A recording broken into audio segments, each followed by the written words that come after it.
자, 마지막 시간이고요. 자, 오늘은 이제 프린터 문제로 보겠습니다. 프린터 문제 보시면 실전 종합 문제 8문제요. 자, 여러분들 이 문제가 주로 중상급 문제고 까다롭다 하면서 여러분들이 절대 소홀하시면 안 돼요. 왜냐면요. 매주마다 몇 문제? 8문제. 계속 나가거든요. 이게 누적이 되면요. 한 7주 정도. 그러면 이 2달 동안에 이 문제가 계속 나가면 틀림없습니다. 전체를 다 다루기 때문에 적어도 이 실전 테스트, 이 문제에서 우리 시험은요, 비슷한 문제가 무조건 8문제, 9문제 나옵니다. 그럼 점수 비중이 몇 점이지? 무려 20점입니다. 그 정도로, 자, 이 부분이 실전 문제가 다, 똑같은 문제가 아닐 뿐이지, 비슷한 형태 문제가 반드시 나오게 됐습니다. 꽤 많이 나올 거예요. 그러니까 이런 부분들은 자꾸 연습해서 내가 틀려보고 또 이제 틀린 패턴도 알고요. 내 실력을 만들어야 됩니다. 잘 따라오셔야 됩니다. 자, 이제 문제 볼게요. 문제. 자, 문제 틀을 보게 되면 1번은 뭐죠? 부동산 문제. 2번은요, 계산 문제네요. 맨 끝에 보니까 지분 배당률은 얼마인가? 지분 배당률. 3번은요, 지역지구재. 4번은요, 현재 가치와 미래 가치죠. 즉, 화폐, 시간적 가치를 묻습니다. 5번은요, 토지 이용 활동. 6번은요, 계산 문제인데요. 현재 가치가 계산 문제이기 때문에 화폐, 시간 가치, 계산 문제가 되고요. 그 다음에 7번. 7번은요, 금융에서 변동금리. 변동금리. 그 다음에 8번은요, 감정평가에서 가격 재원칙입니다. 그러니까 전부 다 문제를 고속고속 전부 다 다루고 있습니다. 양이 많습니다. 자, 문제 1번부터 봅니다. 1번. 부동산 문제는 두 번째 줄, 토지 문제와 주택 문제로 나누어지는데, 이 중에서 주택 문제에 관한 설명으로 옳은 것은 무엇입니다? 자, 1번부터 볼까요? 우리나라의 질적 주택 문제는 양적 주택 문제에 우선하여 해결된 문제다. 단어가 바뀌었죠. 양적 문제부터 먼저 해결한 다음에 질적 문제가 필요합니다. 앞뒤가 바뀌었죠? X. 2번. 소득 증가, 생활 수준의 향상, 기존주택의 노후와 주택 금융 확대는 질적 주택 문제를 초래하는 요인이다. 주로 질적 문제는 소득이 증가하죠. 생활 수준이 좋아집니다. 그러나 기존 주택의 노후화는 질적 주택 문제가 아니고 양적 주택 문제입니다. 얘가 틀렸죠. 기존 주택의 노후화는 틀렸습니다. 얘는 양적 주택 문제를 초래합니다. X. 다음에 3번하고 4번 묶어줄래요. 3번, 4번 묶어주고요. 3번, 4번은요, 공가 현상을 알아야 되는데, 공가 현상은요, 저희들 요약집 보더라도 따로 얘가 설명이 잘 없습니다. 없기 때문에, 참고로, 이 프린터 뒷페이지 보시면, 뒷페이지 맨 끝에 창고 1, 창고 2, 창고가 2개 나와 있죠. 그 중에서 창고 1번 보시면 공가 현상 나오잖아요. 물론 이 부분도 아주 과거에는 가볍게 출제가 된 적이 있기 때문에 공가상 공부도 지금부터 하는 겁니다. 자, 그러면요. 창고 1을 보시면 공가상 종류가 4가지가 있다. 1번 마찰적 공가, 2번 의도적 공가, 3번 통계적 공가, 4번 주택의 반기 현상. 또 하면 1번만 밑줄입니다. 마찰적 공가 밑줄. 얘가 자, 지문 나오고 모의고사도 나오고 기출문제도 나오기도 합니다. 그러면 자, 마찰적 공가에다가 화살표 적어줄래요? 필요공가 적어주고요. 필요공가. 따라서 마찰적 공가, 필요공가 똑같은 말입니다. 똑같은 말인데 그러면 마찰적 공가는 맨 끝에 보니까 괄호 있죠? 이사철 밑에 이사철. 자, 이사철 돌립니다. 그럼 예를 들어 볼까? 이사철. 어느 집에 살던 사람이 이사를 갑니다. 이사 가요. 그럼 이사 가면요. 다른 세대가 이사에 들어올 때까지는 일시적으로 빈집이 된다. 그렇죠? 이사 가요. 이사 들어와요. 그 사이에 빈집이 되겠네. 얘가 뭡니까? 필요공가. 꼭 필요한 공가입니다. 다른 말로 마찰적 공가. 그러니까 얘는 필연적으로 생기잖아요. 통상 선진국에서 이사 오더라 잠시 빈집이 되는 필요공가는요. 통상 3% 안팎입니다. 선진국. 만약 필요공가 3%인데 얘가요. 5%로 커진대. 얘가 무슨 말이죠? 이사를 많이 간대 말입니다. 이사를 많이 가는 만큼 집이 더 필요하겠네. 그러니까 필요공가의 증가는 그만큼 양적 주택이 더 필요합니다. 예를 말합니다. 자, 1번 보았고요. 2번요. 의도적 공가. 의도적 공가는요. 여가주택이다. 여가주택. 예를 들면 이런 경우죠. 여가주택. 주로 이제 1실에 2주택인데요. 1세대 1주택이다. 그러니까 어떤 사람이 돈이 너무 많다 보니까 자, 강남에 아파트를 살아요. 또 경기도 경치 좋은데 가평 경치 좋은데 여기서 이제 자, 얘가 바로 별장입니다. 뭡니까? 1세대 2주택인데 유의할 점은요. 이 별장이 뭡니까? 얘가 바로 예가주택입니다. 얘가 바로 자, 의도적 공가가 공개되는데 예를 들면 평일날은 강남에 아파트 거주하니까 얘가 빈집이 되겠네. 월말에 가족이 모두가 별장에 놀러 갑니다. 별장에 놀러 가니까 주말에는요 아파트가 또 빈집이 되겠네. 얘가 무슨 공가? 의도적 공가. 그래서 여가주택에 왔다리 갔다리니까 한쪽은 빈집이 돼요. 무슨 공가? 의도적 공가. 3번 보게 되면요 통계적 공가는 설명되어 있죠. 자, 집을 다 짓지 않고 3분의 2까지만 지어도 통계상으로 완성된 집으로 간주하기 때문에 그 갭만큼은 공가가 되거든요. 바로 통계적 공가입니다. 다음에 4번요. 주택의 방기 현상은요. 자, 방기가 한문도 어려워요. 방기가 말이 어렵죠. 쉬운 말로 방기는요. 더 쉽게 보자. 방기한다, 방치했다. 방치. 주택을 방치했다, 버렸잖아요.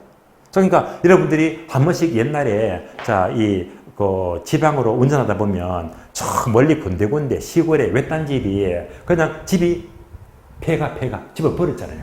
그래서 자, 뭐 때문에 뭐 세금이 많다라든지 주변에 편시설이 없다 해서 차라리 집을 버리는 게 좋겠다. 얘가 뭐죠? 주택의 방기 현상입니다. 농촌의 빈집을 말해요. 자, 공가상 아시겠죠? 이렇게 공부했으니까 지금 봅니다. 1번. 3번, 4번이죠. 3번, 4번. 공가 현상입니다. 3번.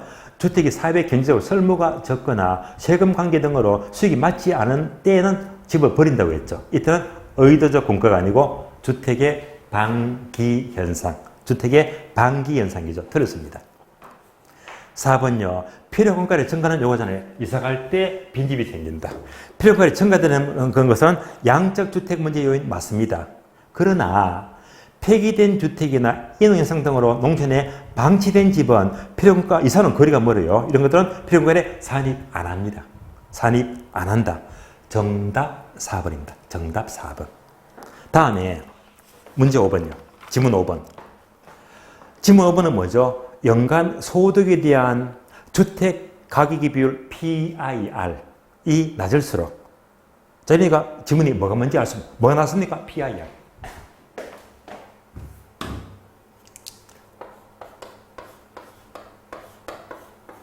자, PIR은 뭐냐? 얘는 쉽게 말하면요. 주택 구입 능력입니다.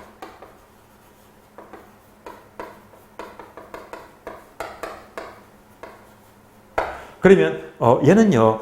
여러분들 요약집. 얘는 요약집. 88페이지 보세요. 요약집 88페이지. 펴보세요. 요약집 88페이지입니다. 자, 폈습니까? 요약집 88페이지 보게 되면 자, 중간에 박스 있죠. 박스 보게 되면 또 가면 1번, 2번, 3번. 1번이 뭡니까? 요거 PIR. 똑같은 말로 얘는요. 똑같은 말로 PY들이다.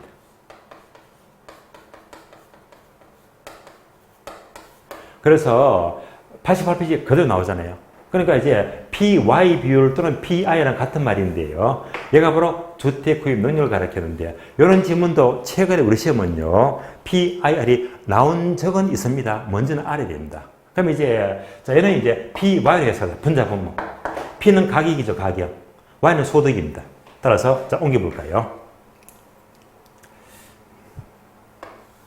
P는 가격입니다. 주택 가격. Y는 소득입니다. 연소득. 얘가 바로 주택 구입 능력입니다. 자, 이제부터 예를 잘 따라오세요. 서울에 근무하는 직장인이 연봉 4천만 원입니다. 연봉 4천만 원. 연봉 4천입니다. 그런데 이제 집을 살려고 해요. 주택가격, 집값 얼마? 2억. 2억 잡을게. 따라오시죠? 그러면 숫자가 얼마 나와요? 4천만 원분의 2억. 암산되죠? 5가 나옵니다. 예를 들어서 이 5가 뭐냐? 5가. 자, PYB를 5가 나왔습니다. 이 말은 뭐냐면요. 연봉 4천만 원 받아서 한 푼도 안 쓰고 10원도 안 쓰고 고스란히 저금하게 되면 몇 년 만에 집을 산다. 5년 만에 집을 산대 말입니다. 얘가 바로 주택의 능력. 5년 만에 집을 산다. 얘가 PYB입니다. 근데 문제가 생기죠. 자, 이 가능합니까? 연봉 4천 받아서 한 푼도 안 쓰고 5년 저금하는 그 중간에 굶어 뒤지겠네. 죽어버리잖아요. 아무 의미가 없습니다. 그러니까 현실이 안 맞아. 현실은 뭡니까? 먹고 살아야지. 그러면요. 자, 예를 바꾸세요. 반은 생활비 쓰고 반은 저금할 수 있잖아. 이것도 잘하는 겁니다. 그럼 이제 이건 더 커지겠네요.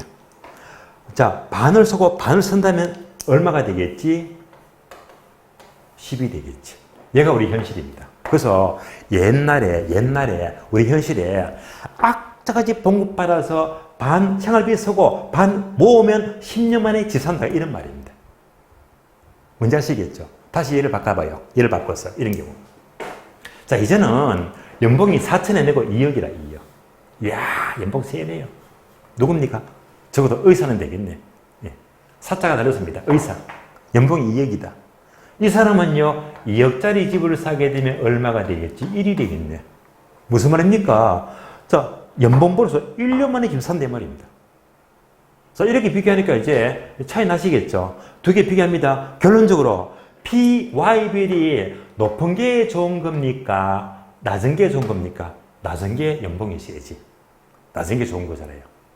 그럼 결론 한 번 더 반복합니다. PYB는요, 높으면 높을수록 잘 산다, 못 산다. 예, 높을수록 못 사는 집구석이지. 예, 높을수록 못 산다. 끝났습니다. 따라서 PYB는 높을수록 저소득층, 높을수록 못 산다. 얘가 바로 저소득층을 말합니다. 그럼 이제 PYB를 안 쓰니까 지문 보세요. 지문 봅니다. 5번 지문, 5번. 자, PIR, PYB이 낮을수록 주택의 양적 문제와 질적 문제가 커지게 된다. 아니지.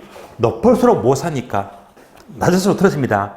낮을수록 틀렸고 높을수록 저소득층이니까 양적, 질적 문제를 가져옵니다. 틀렸죠? 틀린 질문. 그래서 옳은 것은 정답 4번. 정답 4번입니다. 문제 2번이요. 자, 문제 2번은요. 계산 문제야. 자, 계산문은 항상 뭘 보자? 맨 끝에 뭘 묻느냐? 네, 뭘 묻죠? 지분 배당률은 얼마가 돼? 지분 배당률. 자, 항상 계산 문제는요, 공식 안 떠오르면 꽝이야. 공식을 떠올려야 됩니다, 공식. 그럼 지분 배당률 공식 볼까요? 공식. 지분 배당, 분모가 지분 투자액입니다.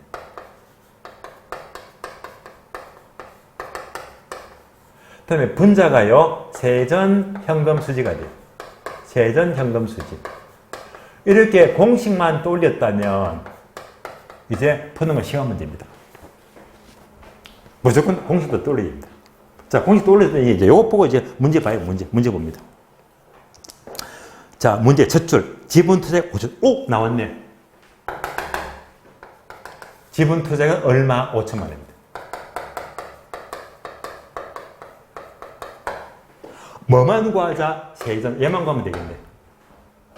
그러면 세전값주는 여러분들이 흐름 잘 아시죠? 경비 빼고 빚 갚고 세금 내고 먼저 가능저소득에서 공실과 불량부채 뺍니다. 기타 소득을 대요. 요까지가 유효저소득. 다음에 경비 빼고 빚 갚고 세금 내죠. 그래서 경비 빼면 순.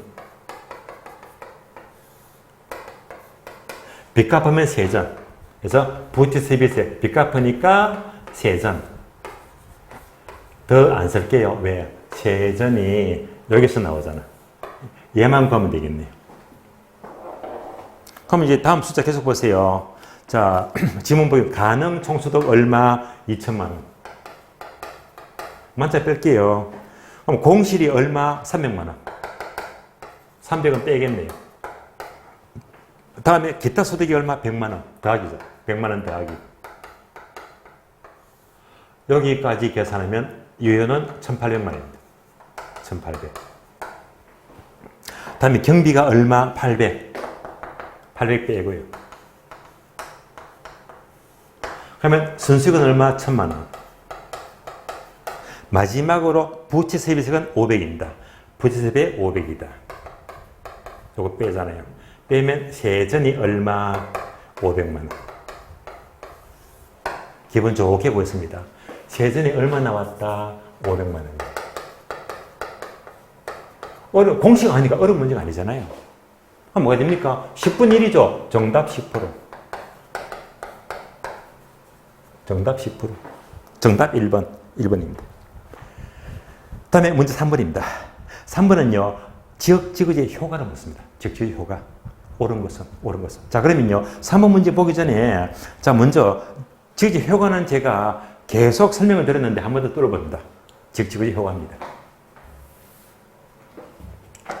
지역지구제는 만약 어느 지역에, 주거지역에 처음부터 공장을 짓지 마. 공장 못 짓게 하니까 공해 문제가 없잖아요. 점점 동네가 좋아집니다. 여기서부터 출발합니다. 그래서 동네가 좋아지니까 수요가 증가합니다.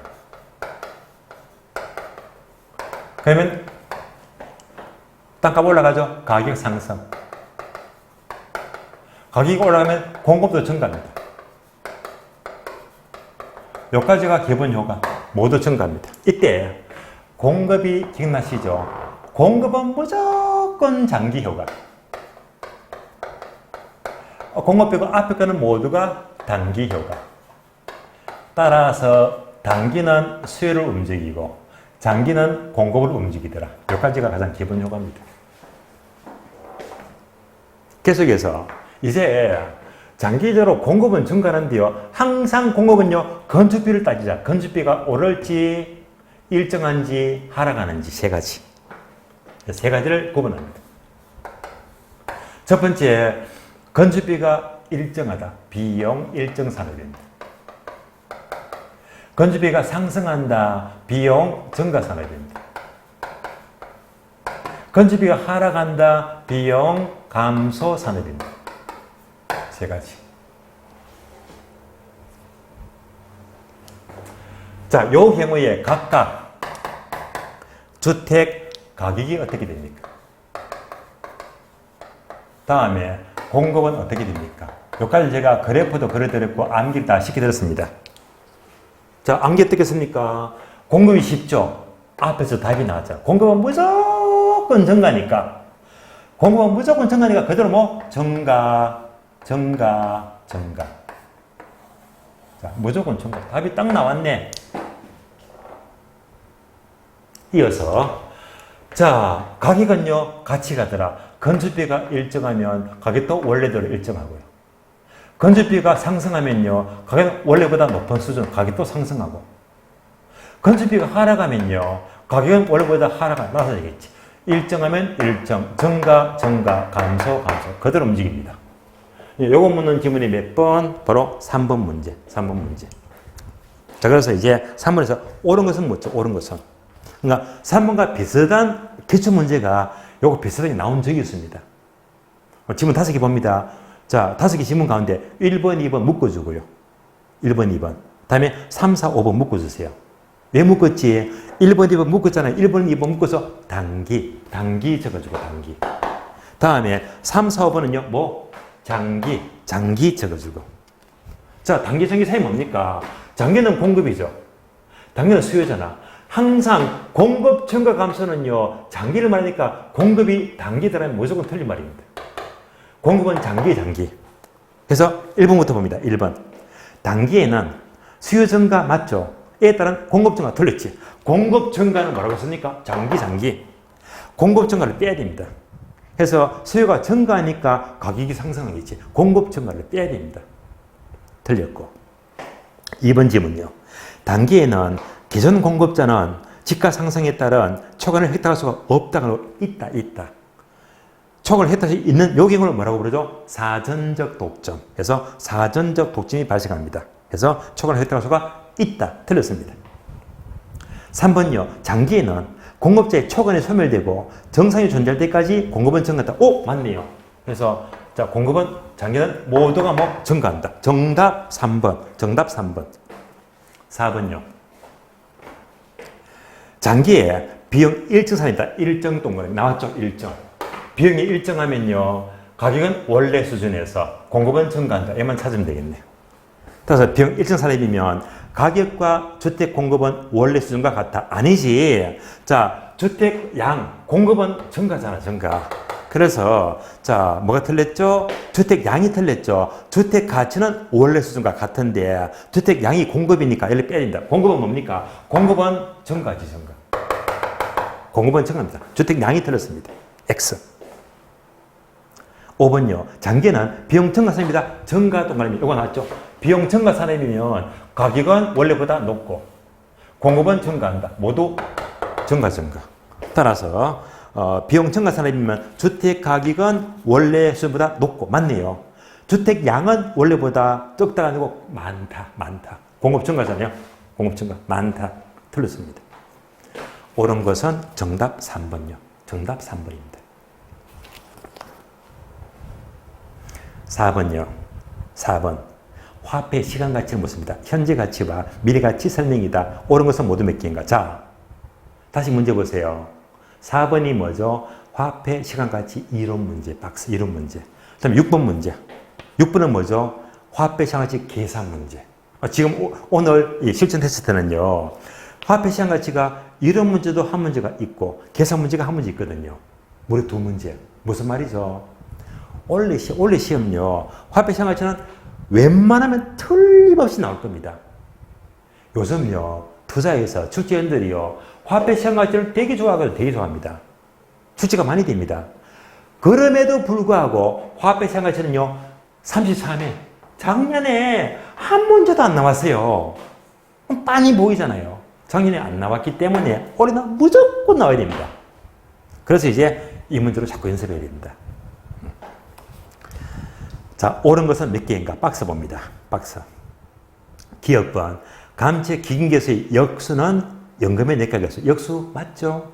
맞습니다. 저당 상수의 역수는 연금의 현가계수이다. 역수 맞죠? 1번. 첫 번째 5입니다. 5. 니은번. 미래가치를 계산하는 공식은 일시불의 내각계수 맞네요. 연금의 내각계수 맞네요. 감채 기금계수 미래가치 맞습니다. 모두 5. 자, 옳은 거 두 개 나왔습니다. 디귿번.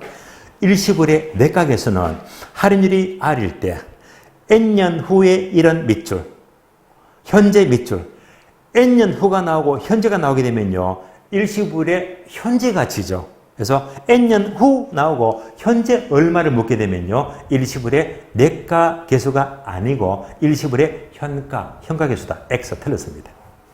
4번, 리얼번. 연금의 내각에서는 매년 이런 식 밑줄, 매년 이런 식이 연금을 말합니다. 연금 나왔죠? N년 동안 받게 될 연금을 밑줄 아세요? 일시불로 환원 밑줄. 매년 얼마씩 일시불로 환원시킨다 하게 되면 뭘 말하죠? 일시불의 내가계수가 아니고 일시불의 현가계수. 일시불의 현가계수요.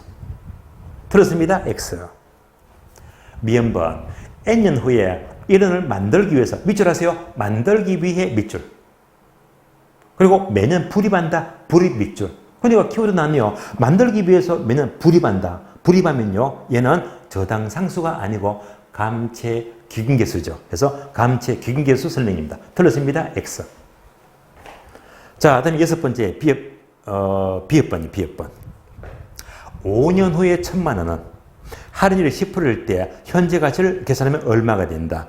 이건 계산 문제네요. 그래서 얘는요. 그림으로 보면 이렇게 됩니다.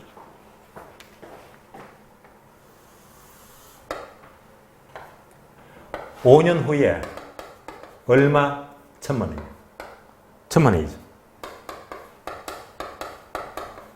이것의 현재 가치가 얼마가 될까요? 이건 뭐죠? 이때 할인율 몇 프로? 10%죠. 할인율은 10%. 그럼 얘가 뭡니까? 일시불의 현가계수. 공식 아시죠? 1 플러스 R의 N성분의 1이다. 요때 할인율이 몇 프로? 10%니까 0.1이 되고요. 몇 년 기간? 5년이죠. 5년. 5년이니까 5성이 된다. 그러니까 요거 정리하게 되면요. 1.1의 5성분의 1이다. 1.1의 5성분의 1이 된다. 그래서 이제 곱해주면 되겠네요. 1000만 원. 곱하기 1.1의 5성분의 1이다. 자, 한 번에 계산 어렵죠. 그래서 5성 나왔으니까. 얘를요, 계산하면요, 이렇게 하나, 아니면, 그죠? 자, 얘는요, 그대로 이제, 1.1을 나누기 5번. 그래서, 나누기 1.1, 나누기 1.1, 나누기 1.1, 4번, 5번. 그대로 한 줄로 쭉 계산하면 5번. 그러면 이제 얘가 되거든요. 이렇게 계산하게 되면요. 자, 정답은요, 6, 2, 0, 9, 2, 1, 3. 이대로 딱 떨어질 겁니다. 따라서, 자, 이렇게 계산하게 되면, 정답 6, 2, 0, 9, 2, 1, 3. 맞습니다. 옵니다. 옵니다. 따라서, 이제 옳은 것은 기역번, 니은번, 비역번. 기역번, 니은번, 비역번. 3개 맞죠? 정답 3개. 정답 3번입니다. 5번요. 5번. 토지 이용에 대한 설명으로 옳은 것은 1번 조방 한계는 투입되는 한계 비용과 한계 수입이 일치하는 데까지 초과되는 경우에 집약도이다. 자, 1번 질문은 뭘 말하죠? 자, 한계 비용 밑줄. 다음에 한계 수입 밑줄. 자, 한계 비용과 한계 수입입니다.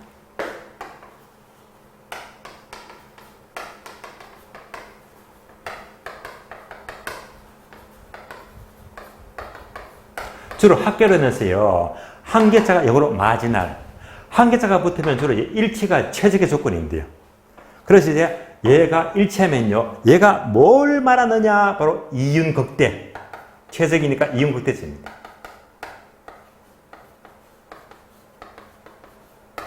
이게 가장 많습니다. 이것을 다른 말로 집약한계라고 불러요. 집약한계. 따라서 한계 수익과 한계 비용이 일치하면요, 얘가 바로 이윤극대점적 집약한계. 집약한계. 1번 틀렸죠? 뭐 틀렸습니까?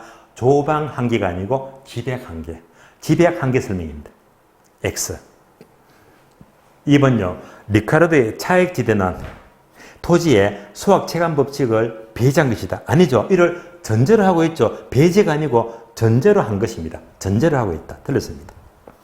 3번, 4번, 5번 묶어주고요. 3번, 4번, 5번은요.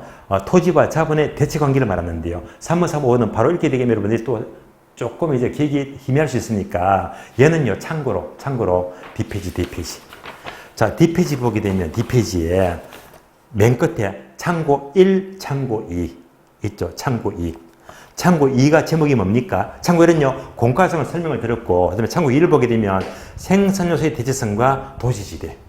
그래서 1번 토지와 자본의 대체관계는 우하향이다. 1번 나와 있죠. 요 그림은요. 설명을 한 번 더 드린 적이 있는데 한 번 더 확인하면 이렇게 됩니다.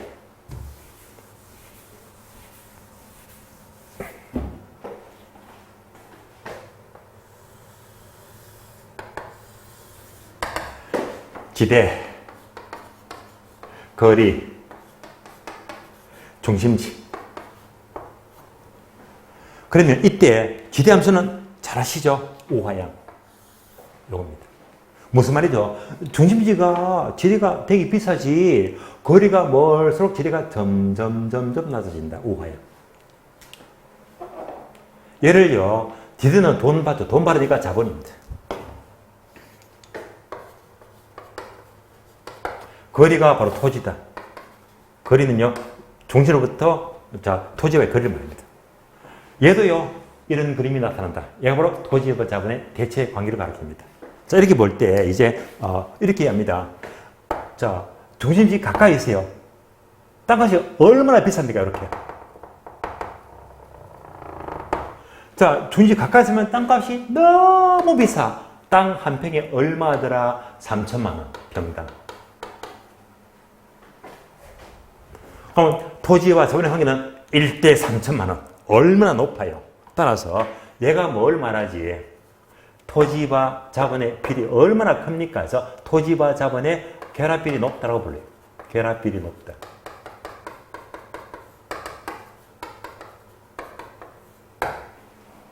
이를 똑같은 말로 이꼴 토지와 자본의 대체성이 크다. 대체성이 크다. 자, 반복합니다. 중심이 땅값 비싸다. 이꼴 토지와 자본의 결합이 높다. 이꼴 토지와 자본의 대체성이 크다. 똑같은 말입니다.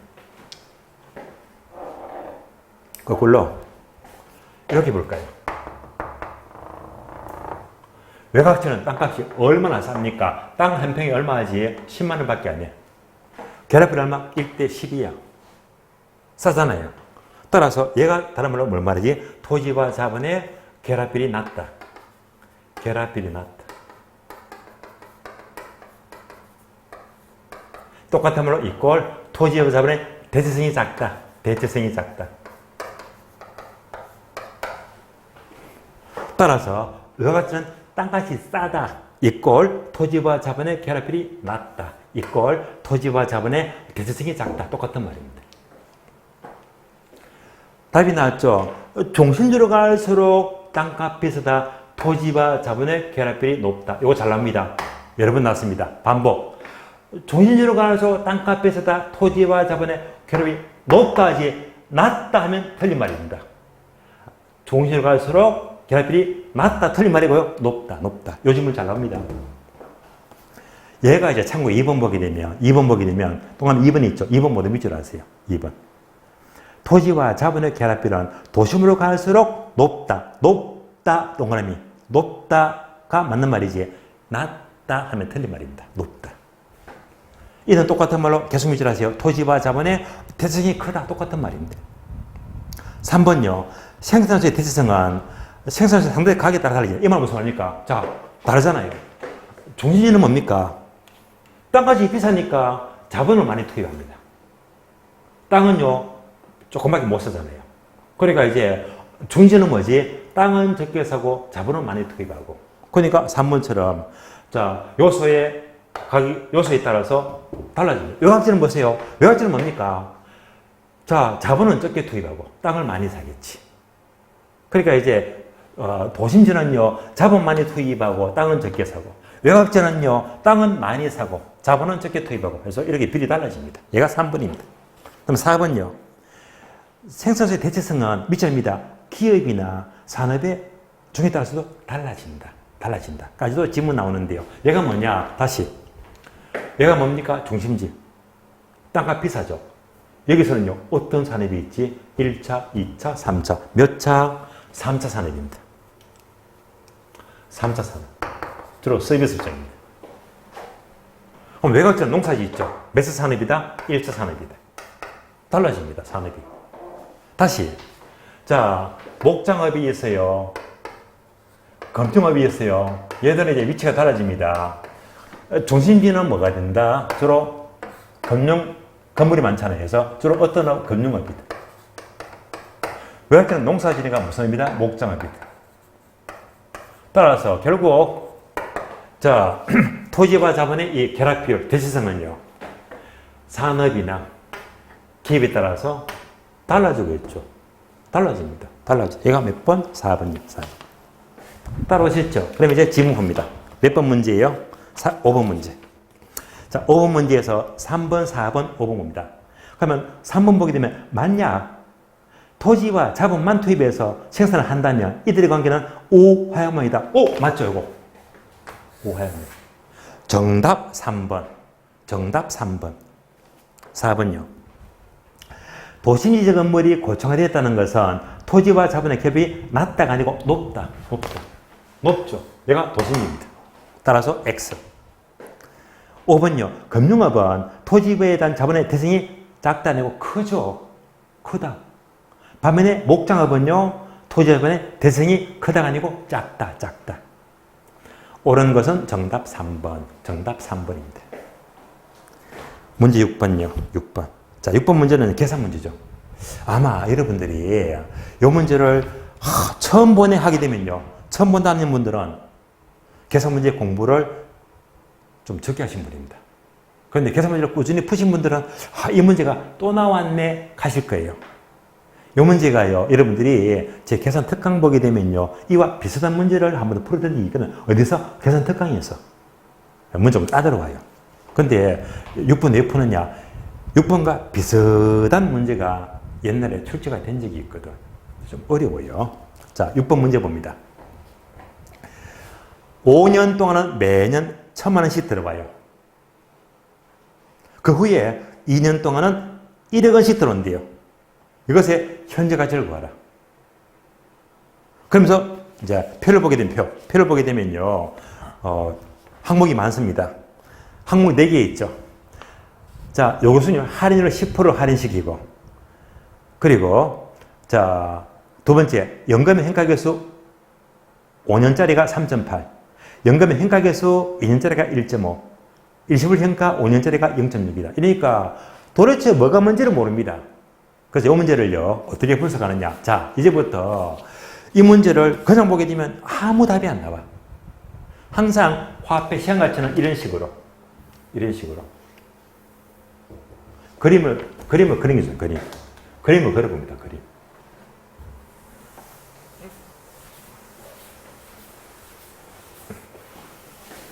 자, 그림을 잘 따라오시면 돼요. 그림 볼까요? 그림이 뭐냐면요, 이런 그림이 됩니다.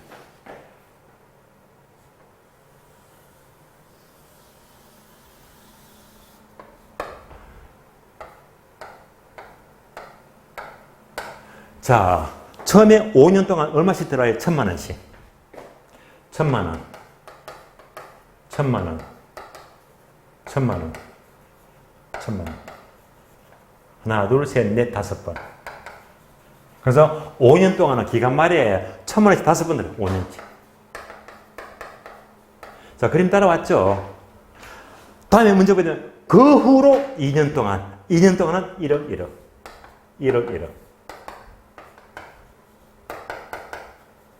7년차. 자, 해서 5년 동안 1,000 들어오고, 그 후로 2년 동안은요, 1억 2번 들어온대. 그래서 이제 이거 전부 다 현재 가치. 현재 가치를 구하시오. 모든 돈에 1,000, 모든 현재 가치 구하래요. 근데 포인트는 뭡니까? 돈의 흐름이 두 가지입니다. 1번, 2번 두 가지입니다. 그래서 1억 1,000만 원씩 5번 들어와요. 이것은 현재 가치 구하고, 다음에 2년 동안은 1억 2번 들어왔죠. 이것은 현재 구하죠.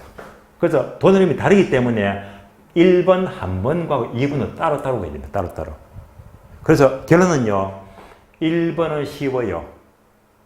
1번은 쉽다. 2번이 어렵다. 얘가 이제 깐깐합니다. 얘가 어려워요. 자, 지금부터 이제 이 그림을 잘 따라옵니다. 그럼 1번부터가 1번.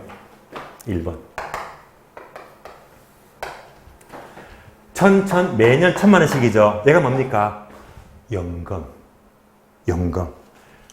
자, 연금 5번이죠. 1,000만 원씩. 이것이 무슨 가치? 현재 가치. 이렇게.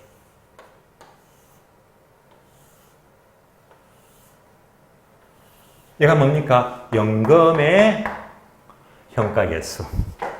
연금의 현가계수. 몇 년? 하나, 둘, 셋, 넷, 5, 5년. 얘가 바로 1번의 현재 가치입니다. 그래서 금액 1,000만 원이죠. 연금 1,000만 원 적어주고, 곱하기 연금 현가 5년짜리가 보기 박스 지문에 숫자가 나있죠. 숫자. 연금 현가 5년짜리가 얼마 나왔습니까? 5년짜리가. 두 번째 항목. 연금 현가 5년짜리가 3.8. 그래서 이제 3.8 곱해주면 돼. 얘만 찾아가지고. 얘가 뭡니까? 연금의 현가계수. 몇 년? 5년. 계산 다 했습니다. 그러면 이제 이것의 현재 가치가 얼마? 암산되죠? 3,800만 원입니다.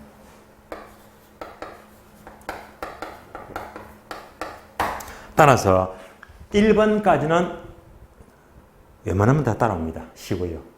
뭐가 어렵다? 2번. 자, 얘가 어려워요. 자, 1번은 풀었으니까 지우겠습니다. 지울게요. 다 풀었으니까. 지워요.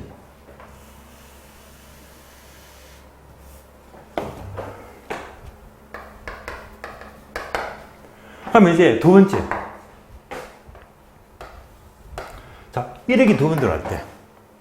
1액이 두 번. 그럼 잘 보세요. 1액이 두 번 들어가면요. 자, 한 번, 두 번. 얘가 뭡니까? 매년 1억씩이니까. 연금이죠, 연금.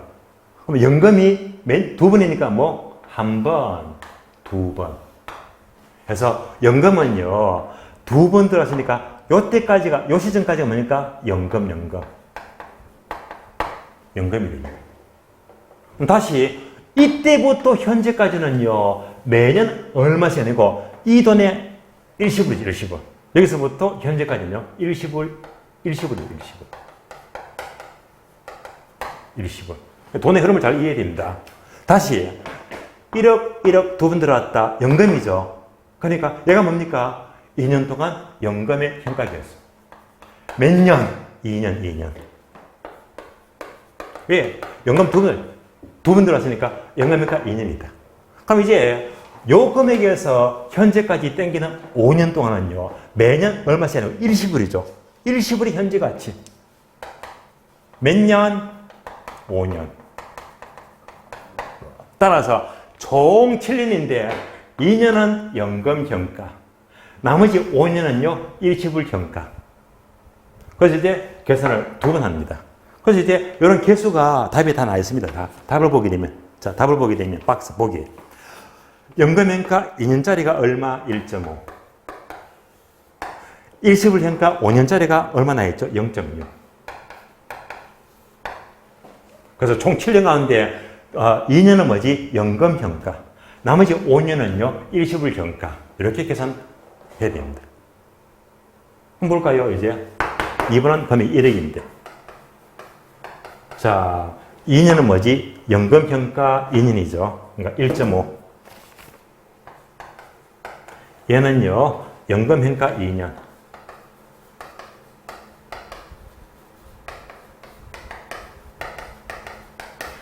이때부터 5년 동안은 일시불 현가가 있습니다. 0.6입니다. 일시불의 현가계였습니다. 몇 년? 5년.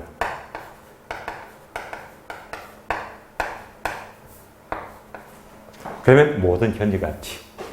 계산은 간단합니다. 1억 곱하기 1.5 곱하기 0.6 하게 되면 9천만 원, 9천만 원. 따라서 두 가지 합친 게 전체 현재 가치. 암산되죠? 1억 2,800입니다.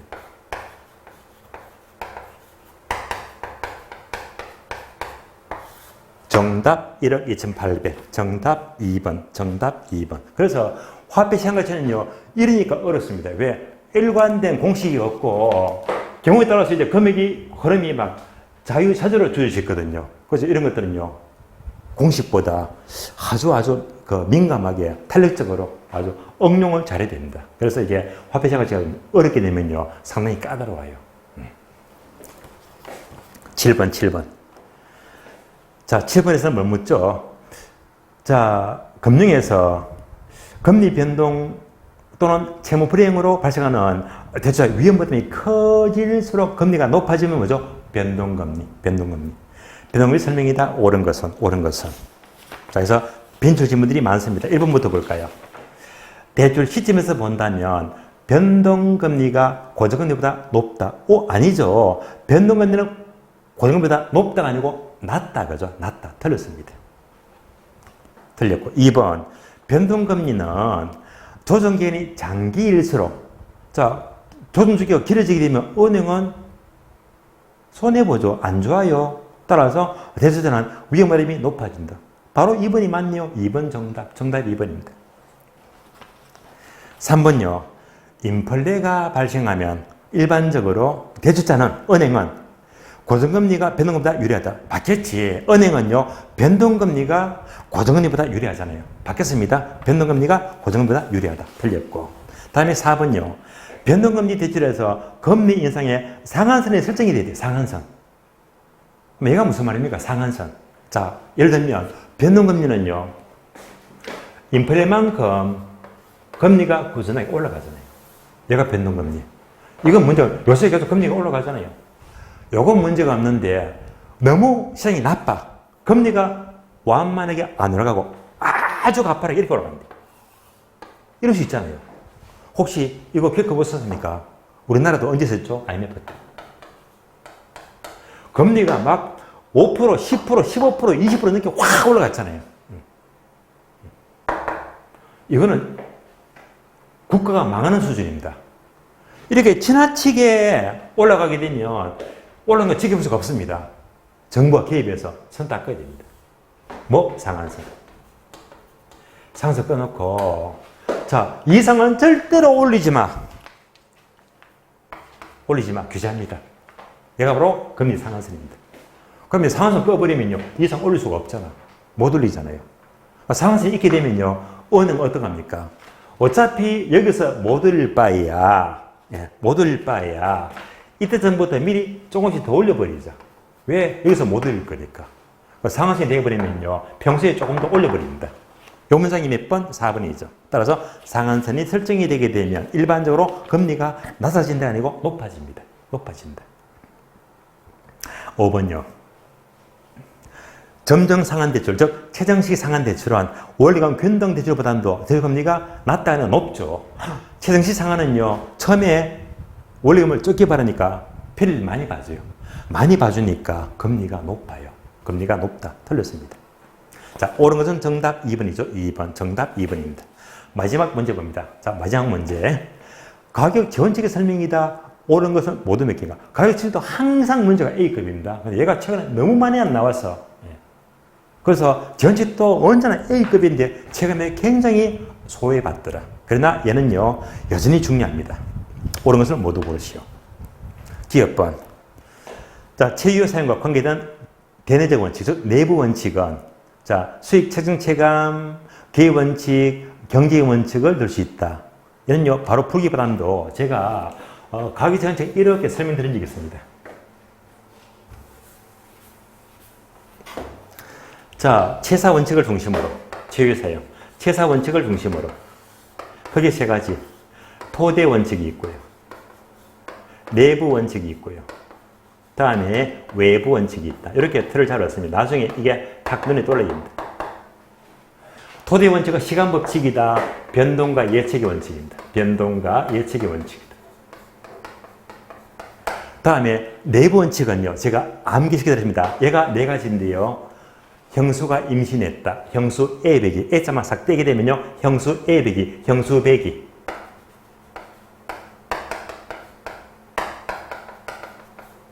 형수 배기. 그래서 형, 균형의 원칙. 수, 수익, 최정 체감, 최정 체감의 원칙. 수, 수익, 배분의 원칙. 기, 기의 원칙. 그래서 형수 배기 네 가지입니다. 형수 배기. 다음에 외부 환경 원칙은요, 바로 적합의 원칙과 경쟁의 원칙입니다. 적합의 원칙과 경쟁의 원칙입니다. 얘가 기본 틀입니다. 그래서 지금 기업번 지문은 요거 묻죠. 내부 원칙은 형수 배기. 따라서 기업번 내부 원칙은요, 수익 체증 체감 맞죠? 기업 원칙 맞죠? 뭐가 틀렸다? 경쟁의 원칙은 외부 원칙이다. 경쟁 틀렸습니다. X. 니은번 지문은요, 별표 하세요. 제가 자꾸 강조합니다. 얘는요, 뻑하면 나와. 그럼 니은번은 뭐냐? 이제 자꾸 눈에 이제 익을 거예요. 자, 균형의 원칙에 어긋나면 감가가 생겨요. 예를 들면 어느 주택에 아직까지도 노후화된 연탄보일러를 쓴다. 연탄보일러. 주택 연탄보일러 안 맞잖아요. 하면 이제 얘가 뭐죠? 기능적 감가. 균형이 어긋나잖아요. 기능적 감가입니다. 자, 이런 분석은 무슨 분석? 개별 분석입니다.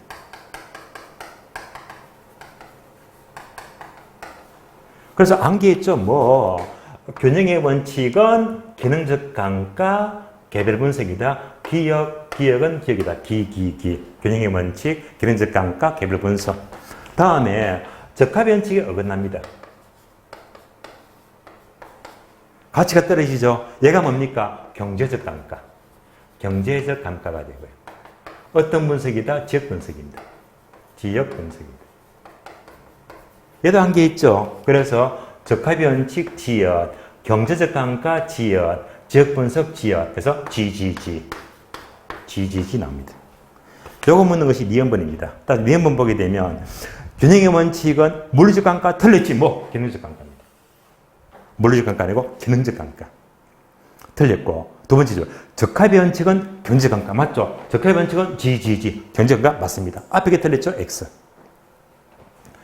디귿번 초과 설비. 설비가 넘친데 설비가 너무 많아버리면 균형이 안 맞잖아. 그래서 균형 원칙 맞습니다. 추가 투자 문제는 기원칙이다. 그럼 얘는 뭡니까? 좁은 주차장. 모텔이 있어요. 주차장이 너무 협소해요. 얘를 이제 확장하자. 얘가 뭡니까? 추가 투자. 주차장을 확장하게 되면 그만큼 모텔의 기여도가 크잖아요. 따라서 추가 투자하는 만큼 기여도가 크다면요. 바로 추가 투자 기원칙 맞습니다. O입니다. O. 리얼번 채사 원칙과 수익 채차 원칙을 한데 묶게 되면요. 토지 공간의 입체 이용 개념이 성립한다. 맞는 말입니다. O가 되고요. 다섯 번째, 3방식의 가장 기초가 되는 가격 원칙은 대체 원칙이다. 자, 3방식 하면 대체 원칙이 맞죠? 왜요? 3방식은요, 비교 방식, 원가 방식, 수익 방식이죠.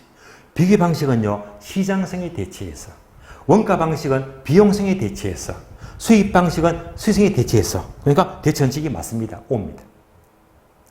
마지막으로, 부지와 건물의 적합 상태를 분석해서 적합 원칙이다. 부지 건물을 적합하게 되면 이거 기억나시죠?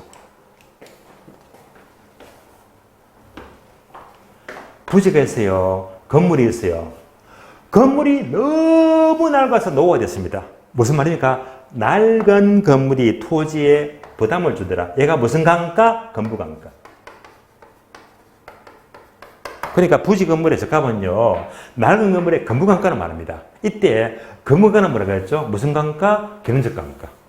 기역. 그래서 건물 강가 이꼴 기. 균형의 원칙에 어긋나고 기능적 감가 개별 분석입니다. 그러니까 자 비합번 부지와 건물의 적합 상태는 적합의 원칙이 아니고 균형의 원칙입니다. 균형의 원칙. 틀렸죠? X.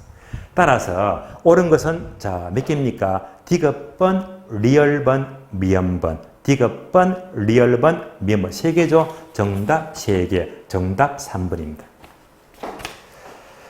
자 오늘은 여기까지 정리를 하고요. 다음 주에 뵙도록 하면서 이만 마치겠습니다. 자, 수고하셨습니다.